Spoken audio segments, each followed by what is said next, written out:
Hello dear students, so today's topic is long sound of E यानी जब जहाँ पे दो बारी E आता है तो वहाँ पे हम कैसे साउंड करते हैं।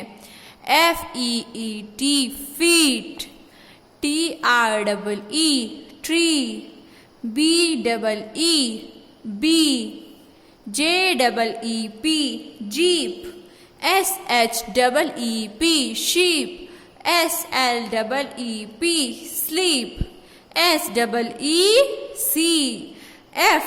FEE fee, ZEEZ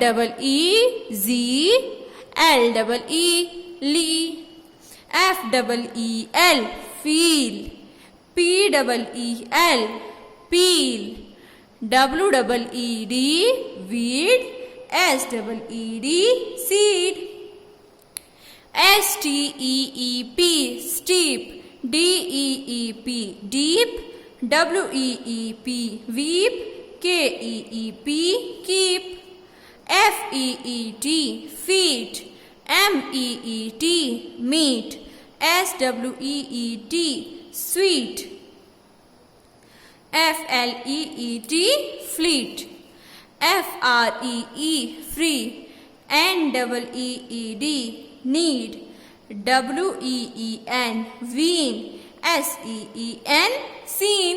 ठीक है, सो दैट्स ऑल फॉर ये लॉन्ग साउंड वर्ड ऑफ ई। आप इसको दोबारा से एक और बारी, दो तीन बारी वीडियोस रिपीट करके देखिए and try to pronounciate. Okay, thank you बच्चे।